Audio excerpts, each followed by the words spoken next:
Hello guys, I hope you are doing well.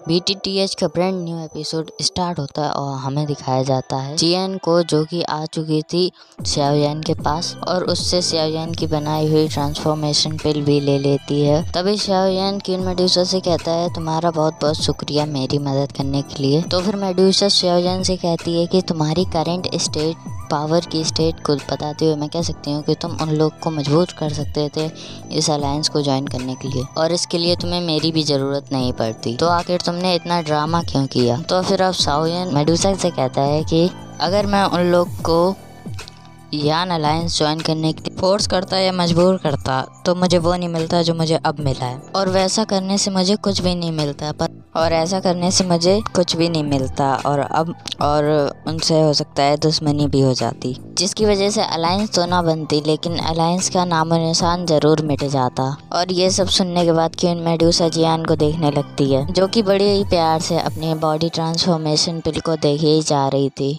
और अब जियान कहता है अब केवल 1 या 2 महीने के अंदर ही हमारा कॉन्ट्रैक्ट कंप्लीट हो जाएगा। जिस पर मेडुसा कहती है कि क्या तुम इसके बारे में भूल चुके हो कि तुम मुझे जैसे ही सोल रेजिस्टेंस पिल दोगे तो सबसे पहले मेरा मारने का टारगेट होगे तुम। मेरे हाथों से जो सबसे पहला मर्डर होगा वो तुम्हारा होगा, और क्या तुम्हें लगता है कि तुम मेरा सामना कर पाओगे? xiaoyan उससे कहता है कि मैं सारी की सारी चीजें अच्छे तरीके से जानता हूँ, लेकिन मैं अपनी जान बचाने के चक्कर में अपने वादे को नहीं तोड़ सकता। मैंने जो एग्रीमेंट बनाया था मैं उसी के हिसाब से चलूंगा, और तुम उन सारे एलेक्सर को भी तो ढूंढ रही थी, और तुम्ही ने मुझे बताया था कि तुम्हें उन सारे एलेक्सर में से कुछ एलेक्सर मिल भी गए थे, और अगर तुम मुझे वो दे दो तो मैं बहुत ही जल्दी तुम्हारी सोल रीसेसिंग पिल को भी तैयार कर दूंगा। जिस पर मेडुसा कहती है कि उन सारे हब को तो जियान ने खा लिया। जिस बात को सुनकर जियान मुस्कुराने लगती है, और फिर मेडुसा xiaoyan से कहती है अगर तुम जल्द से जल्द सोल रिसेसिंग पिल को बनाना चाहते हो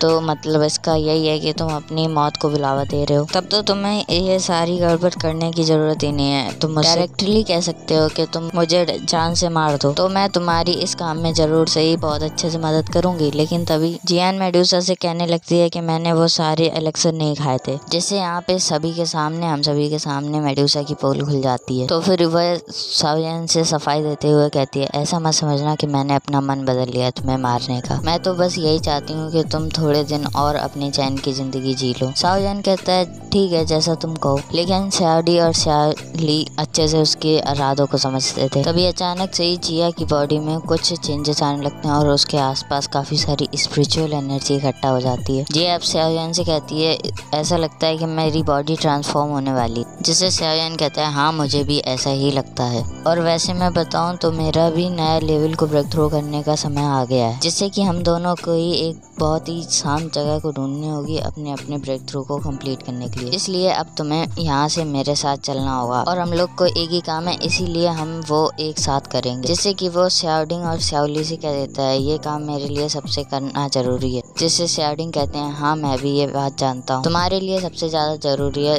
अपनी स्ट्रेंथ को गेन करने, इसलिए तुम अपनी यान अलायंस का सारे मैटर मेरे ऊपर छोड़ सकते हो, मैं तुम्हारी गैर मौजूदगी में सब कुछ संभाल लूंगा। और जैसे ही xiaoyan यहाँ से जाने लगता है तो मेडुसा कहती है अब तुम जियान को लेके कहाँ जा रहे हो? तो xiaoyan मेडुसा से कहता है कि जिया को ट्रांसफॉर्म होने में काफी ज्यादा एनर्जी की जरूरत पड़ेगी। तो फिर मेडुसा उससे कहती है तब तो तुम्हें जियान को माउंटेन ऑफ फोरग्राफ्ट में ले जाना चाहिए, क्योंकि वो जगह बहुत ही ज़्यादा बेहतर हो, क्योंकि वहाँ की जो मैजिकल बीस्ट की रेंज है वो बहुत ही ज़्यादा, लेकिन वो तुम्हारे साथ में जा रही है इसलिए मैं भी तुम्हारे साथ में जाऊँगी। तो xiaoyan उससे कहता है कि वैसे हम लोग अपनी लेवल को एडवांस करने के लिए जा रहे हैं, ये कोई मजाक थोड़ी है।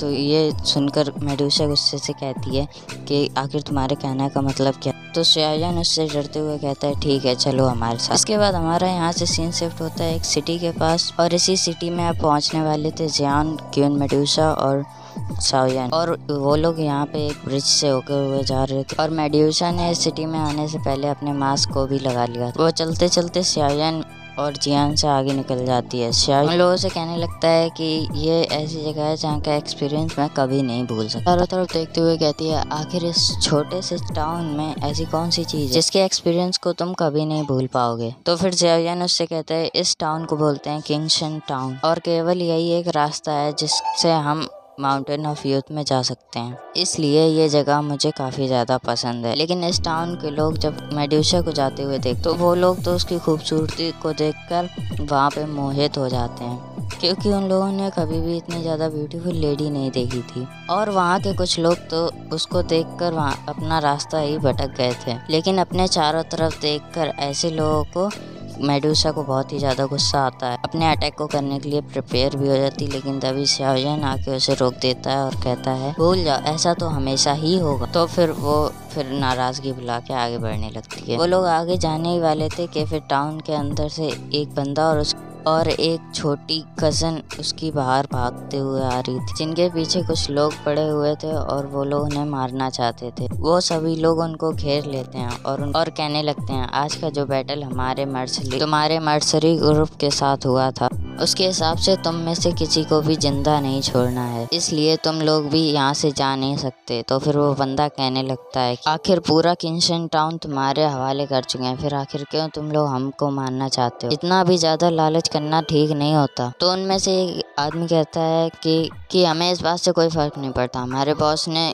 कहा है कि सारे मर्सरीज ग्रुप के मेंबर्स को मार देना है, तो मतलब मार देना। लेकिन ये जो तुम्हारी कज़न मिस लिंग है, अगर तुम उसे हमारे हवाले कर दो तो शायद तुम बच भी सकते हो, क्योंकि हमारे बॉस ने आज रात में इस लड़के के साथ एक मीटिंग को फिक्स किया है, जिसके लिए तो हमें इसे यहाँ से ले जाना पड़ेगा। और अब वो सभी लोग हंसने लगते हैं जोर जोर से, और अब टाउन के लोग कहने लगते हैं कि मर्सरी ग्रुप तो अब खत्म ही हो जाएगा। और ये जो स्नेक ट्राइब वाले हैं ये बिलोंग करते हैं ई फैमिली से, और ये लोग इनके पास 2 वाइंग लेवल की पावर्स हैं, और इसलिए इन लोगों को लग रहा था कि इस बार तो शायद मर्सरी ग्रुप खत्म ही हो जाएगा। जिनकी बातों को सुनकर वहाँ पे पहुँच जाता है शाओयान, और उसे कुछ याद आता है कि शायद उसने इस लड़की को और इस बंदे को कहीं तो देखा है। इस बंदे का नाम होता है काकांग, जिससे शाओयान कुछ सालों पहले ही मिला था। तब भी इन लोग के ऊपर कुछ हमलावर ही पड़े थे। तभी एक बंदा मिस लिंगर से कहने लगता है कि मेरे साथ आ जाओ, क्योंकि बॉस के